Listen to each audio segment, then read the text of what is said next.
I never expected her to remember my name, let alone everything else. It was just a Thursday, the kind that blends into the one before it. I'd dropped by the corner cafe after class, the kind of place where nobody bothers with small talk unless they have to. My order was the same as always, black coffee, no sugar, more out of habit than preference. She was already there. Sitting by the window, a paperback folded in one hand, her glasses low on her nose. I knew her face before I knew her name. Everyone in the building did. Mrs. Hayes, the neighbor my friend always called the quiet one upstairs. 40-something, maybe mid-40s, always well put together in that effortless way that made people take a second look. When I walked past her table, she lifted her eyes.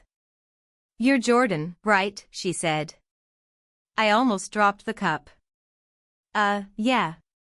Yeah. She smiled like she was amused by my stammering. I thought so. You're here most Thursdays. Always alone. Always the same coffee.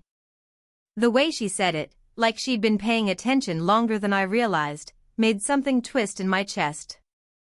I sat 2 tables over, telling myself not to look again. But I caught myself watching her fold the corner of her page, watching her fingertips trace the rim of her cup. I don't know why that felt intimate, but it did. My phone buzzed on the table. A message draft blinked back at me, one I hadn't sent. I'd typed out a joke to a friend earlier, then deleted it, then typed it again, then left it sitting there, unsent. That was becoming a habit lately, half-starts, unfinished thoughts. Her chair scraped against the tile. She stood, walking past me toward the counter. When she returned, she stopped at my table. "They always burn it," she said, nodding at my cup. "If you let it sit 5 minutes, it's tolerable." I laughed, soft and awkward. "Guess I like punishing myself." Her lips curved. "Or maybe you like routine." She walked back to her table, leaving me staring at the faint trace of her perfume in the air. Minutes stretched. The silence between our tables felt heavier than the chatter of the cafe. I tried to focus on the screen of my phone, but the words blurred. I found myself folding the napkin in front of me into smaller and smaller squares, just to keep my hands busy. When I finally looked up, she was watching me. Not in the casual, distracted way people glance around a room. She was watching. I felt heat crawl up the back of my neck. I opened my mouth, no idea what I'd even say, but she spoke first. "Your friend's not with you today?" I shook my head. "He, had class. Or work. I don't know, honestly." Her expression softened, like she'd caught something in my tone I hadn't meant to give away. She tapped her book against the table and then, almost casually, said, "Stay a while. He won't mind." It was such a small thing. A neighborly offer, nothing more on the surface. But it landed differently. Like she wasn't just asking me to sit, she was asking me not to leave. I hesitated, caught in the quiet thrum between us. My phone buzzed again. This time, not a draft, but a notification I didn't expect. A message from an unknown number. I glanced at the screen. Then back at her. And in that moment, I couldn't tell which one I was more afraid to open. I took her up on the offer, though I pretended it was casual. Just carried my cup over and sat across from her. My hands felt clumsy, like I had to remember how to place them, how not to spill. She closed her book but left it on the table between us, as if to say, "I'm listening now." "You live just above us, right?" I asked, trying for something safe. She nodded. "3rd floor. I hear your music sometimes." "Not loud, just enough." I swallowed. "Sorry, no," she cut in, soft. "Don't apologize. It's lively. The walls feel less empty when you're home." The words hung there, heavier than she seemed to mean them. Or maybe exactly as heavy. I didn't know what to say, so I let the silence stretch. The cafe clatter filled the space, but I felt like we were somewhere else entirely. She took a sip of her tea. My son used to play his guitar too loud. Drove the neighbors crazy. But I never complained. That was the first time she'd mentioned family. I nodded slowly. He doesn't live with you? She shook her head, her eyes fixed on the steam curling above her cup. Not anymore. A pause. It's quieter than I thought it would be. There was something in her tone, resignation, maybe. Or grief she didn't want me to name. I felt a tug in my chest, like I'd been trusted with something I wasn't ready for. And that's when the line in my head started forming. She's too old for you. She's your friend's neighbor. She's looking for comfort, not this. But still, I wanted to ask more. I wanted to know what she read late at night, what she cooked when she couldn't sleep, what song she put on when the silence pressed too hard. Instead, I just said, I know what you mean. About quiet. Sometimes it feels louder than noise. Her eyes lifted to mine. For a second, it felt like she'd been waiting for someone to say that. We stayed like that, not speaking, just letting the unsaid things fill the air between us. My knee bounced under the table. I forced it still. Finally, she leaned back, letting out a small laugh. You're too young to talk like that. I tried to smile. Maybe. Or maybe I just notice more than I should. Her gaze lingered, softer now. Something unspoken flickered there, something I knew I wasn't supposed to reach for. When we stood to leave, I offered to carry her bag. She refused at first, then relented, passing it over. My fingers brushed hers, just briefly. It was nothing. It was everything. And later, walking home with the echo of her touch still in my palm, I kept replaying that moment. I don't know why it stayed with me, maybe because it felt like someone finally saw me. It happened a week later. I wasn't expecting to see her that night. I was just coming back from the library, headphones in, hands cold from the walk. The stairwell light flickered, and there she was, sitting on the step outside her apartment door, keys dangling from her fingers. Locked myself out, she said with a half smile, though it didn't reach her eyes. I pulled my headphones down. You need help? She sighed. The spares with the landlord. He's out of town until tomorrow.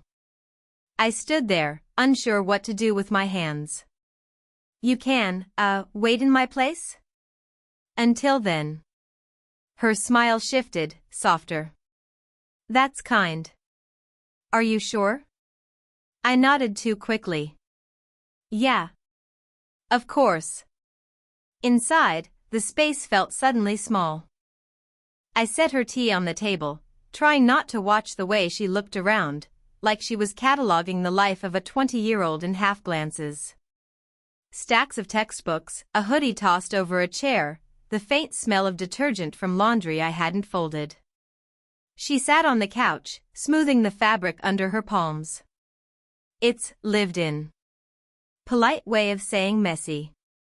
Her laugh was quiet. Real. I felt it in my chest. We talked, if you could call it that. More pauses than sentences. She asked about my classes. I asked about the book she carried last time. She told me she'd read it 3 times. Sometimes you read the same thing over again, not because you don't know how it ends, but because the ending feels different depending on who you are that year. Her words stayed with me. I kept my eyes on her hands, the way her fingers circled the mug absent-mindedly. I wanted to ask what the ending felt like for her now. But I didn't. The air was too heavy with things I couldn't name. At one point, she shifted closer, just enough that our knees almost touched. My pulse jumped. I thought about leaning in, saying something, anything. Then the knock came. Loud enough to break whatever fragile thread was between us. It was my friend. Dropping by without warning, like he always did. I opened the door halfway, body blocking his view. He grinned. "Yo, you busy?" "Kind of," I muttered, hard hammering. He peered past me anyway. His smile faltered. "Mrs. Hayes? What are you?" She stood quickly, brushing invisible dust from her jeans. "Locked out," she explained smoothly. "Jordan was kind enough to let me wait here." He nodded, awkward. Too knowing. "Right. Well.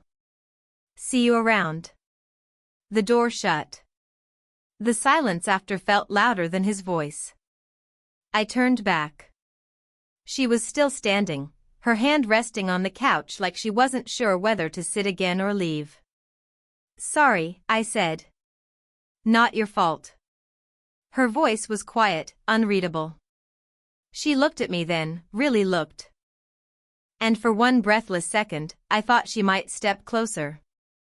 I thought I might let her. But she only smiled, faint, almost sad, and whispered, "It's late." And just like that, the moment slipped away. It was late afternoon when I ran into her outside the building. She was standing by the curb, grocery bag in hand, waiting for the rain to lighten. The sky was that washed-out gray that makes everything feel temporary. "Need a hand?" I asked, stepping under the awning beside her. She glanced at the bag, then at me. "I can manage. But, you can walk me upstairs, if you don't mind the company." I didn't. The stairwell smelled of rain and damp concrete. We moved slowly, side by side. Halfway up, she stopped, setting the bag down on the step. "You're quiet today," she said. I shrugged. "Just thinking." Her eyes searched my face. Dangerous habit. Something in me cracked then, not loud, just a hairline fracture. "He asked me the other day."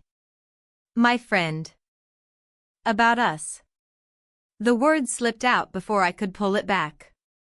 "Us." She stilled, her hand resting against the railing. "What did you tell him?" "That you were locked out." That was it. But, he didn't believe me. My laugh came out thin, almost bitter. "He thinks I'm stupid for even being here." Her jaw tightened, just enough for me to notice. She sat on the step, smoothing her jeans, staring at the scuffed floor. "He's not wrong." I sat a step lower, facing her knees. "So you think I'm stupid too?" She looked at me then, really looked, in that way she had of making silence feel like a question. "I think you're young. And I think I should know better." The air between us felt heavy, pressed close by walls that suddenly seemed too narrow. I swallowed. "Then why do you keep letting me?" Her breath caught. For a long time, she didn't answer. I could hear the rain outside, the dripping of water down the stairwell pipes. Finally, she whispered, "Because it's been a long time since anyone's noticed me." The words were quiet, but they burned. I wanted to reach for her hand. I didn't. I gripped my knees instead, hard enough my knuckles whitened. "You think I don't notice? The way you leave the light on late. The way you sit with a book but don't turn the page. The way you..." I stopped. Too much. Too close. Her lips parted, then closed again. She leaned back, tilting her head against the wall. Eyes shut, like she was bracing for something. "You shouldn't say those things," she murmured. "But they're true." The silence stretched. My heart thudded against my ribs. When she opened her eyes again, they softened, not warm exactly, but bare, unguarded. "Jordan," her voice trailed off. She didn't finish. I leaned forward, just enough that I could see the pulse at her throat. Just enough that if either of us moved another inch, everything would change. Neither of us moved. And in the thick, electric quiet, the question hung unspoken between us, are we about to ruin everything? The next few days felt different. I didn't see her at the cafe. Didn't hear her footsteps on the stairs above mine. Even her mailbox stayed empty, like she'd slipped out of orbit without telling anyone. I told myself not to notice. Not to wait for it. But every time I passed her door, I slowed down, listening for a sound, any sign. Nothing. On the fourth day, she appeared in the lobby. Dressed in black, hair pulled back tighter than usual. She carried a small suitcase, and when she saw me, her smile was polite. Distant. Going somewhere? I asked, my voice too light, too casual. Just out of town, she said. Family. The word snagged at me. She hadn't mentioned family before. I nodded. For long? Her eyes flickered, then landed somewhere over my shoulder. A week. Maybe more.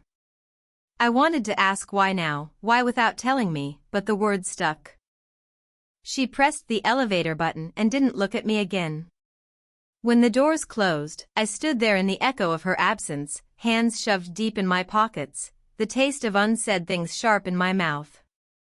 That night, my friend mentioned her in passing. She's been through a lot, man. Divorce hit her hard.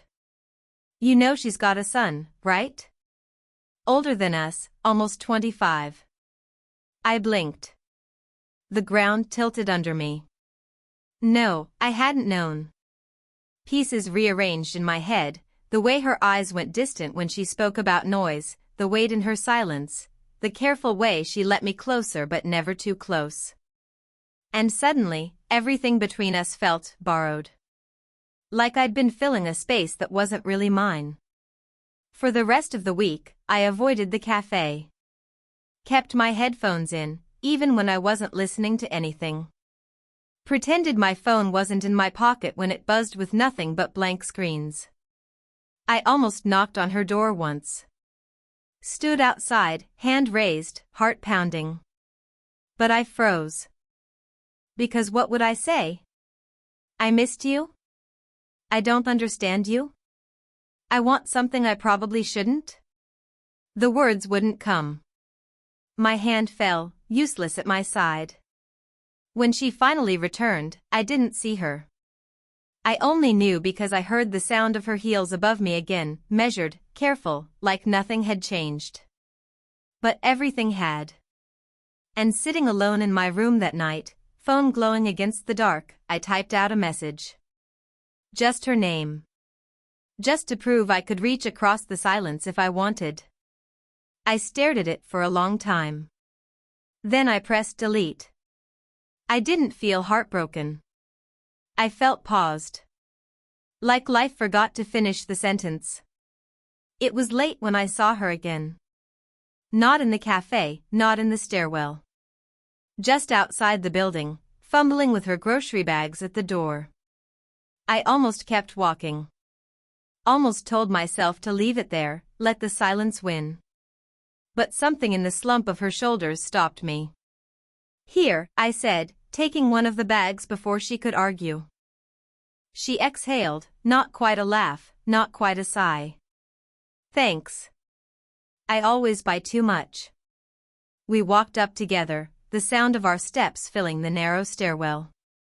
At her door, she set the bags down, searching for her keys. Her hands shook slightly, just enough that I noticed. You okay? I asked. She paused, keys dangling in her fingers. Then she looked at me, tired eyes holding something she usually kept hidden. I'm not good at this, she said. At what? She leaned against the doorframe, lowering her voice. Letting people in. It's easier to just stay polite. Stay neighborly. That way no one expects anything. No one gets disappointed. Her words landed like a weight in my chest. I swallowed, my throat dry. Do you think I'd be disappointed? Her laugh was small, brittle. You're 20. You've got your whole life stretching out in front of you. You don't know yet what you'll want 10 years from now. I know what I want now. The words slipped out before I could stop them. Quiet, but steady. Silence stretched. The hallway light buzzed overhead. She shifted, crossing her arms as though she could fold herself away. You shouldn't say that, she whispered. Maybe. But it's the truth. Her eyes softened, reluctant, conflicted. And if I can't give you what you want? I hesitated. My stomach twisted, but I forced the words out. Then just, don't pretend you don't feel anything. That's all I'm asking. Just be honest. She pressed her lips together. For a long time, she didn't answer. I thought maybe I'd pushed too far, that she'd retreat into silence again. Then, barely audible, I do feel it. The hallway tilted. My pulse roared in my ears. But, she started, then stopped. Her voice trembled. It scares me. I nodded, swallowing hard. Me too. Neither of us moved. The world outside felt paused, like the rain had stopped just for this moment. She reached for the bag at her feet, but her hand brushed mine instead. Not on purpose, but she didn't pull away. The contact was small, nothing dramatic. But it said everything we hadn't. She looked at me, searching my face, and for the first time, she didn't smile to cover the silence. Just a quiet, exhausted, human okay. And in that word, I felt both the risk and the answer. It didn't happen all at once. Not in the stairwell, not in the rain, not even in that whispered okay. What came after was slower. Quieter. A shift in the ordinary. She still went to the cafe on Thursdays. I started going earlier, then later, pretending I hadn't timed it, until we both stopped pretending. Some weeks we sat across from each other, silent, reading different things. Some weeks we talked about nothing, burnt coffee, weather, the neighbor who always left their laundry too long in the dryer. Other days, we didn't see each other at all. And that was fine too. The space between meetings stopped feeling like distance and started feeling like breath. Once, in the park, we found an empty bench just after the rain. The wood was damp, but she sat anyway, pulling her coat tighter. I joined her. We didn't talk much, just listened to the drip of water from the trees. When she checked her watch, I glanced at the time, 8:47 a.m. For some reason, the detail stuck. Months slipped past. I noticed little things first, the way she brewed tea in my kitchen, as if it were her own. The way my black coffee sat untouched until she stole a sip and winced, teasing me for having the taste buds of someone twice my age. Her apartment was no longer just the quiet one upstairs. Sometimes I'd bring groceries up, sometimes she'd knock on my door just to borrow sugar she didn't really need. There were days it was harder. When she pulled back, caught in her own thoughts. When I wondered if I was still the wrong age, the wrong fit. But those moments passed, softened by small gestures, a hand on my arm when she left, a second cup waiting beside the kettle. No one else really asked about us anymore. My friends still teased, but less sharply, like he'd accepted that whatever this was, it wasn't just a phase. Maybe even he saw how steady I felt now. It wasn't a grand love story. No fireworks, no declarations in the rain. Just routines made softer by another presence. Just a woman who once sat alone with her book, and a boy who thought black coffee was enough. One night, after dinner, we sat in her kitchen. She rinsed the plates, I dried them. The radio played something faint. She slid a mug toward me, tea, not coffee. Thought I'd convert you, she said, her mouth curving. I sipped. It was too sweet. I didn't tell her that. Instead, I looked at her across the table, her hands folded around her own mug. And I thought of that first day, her smile, her voice saying, "Stay a while." Now, I finally understood what she meant. Life hadn't finished the sentence. We had. L2.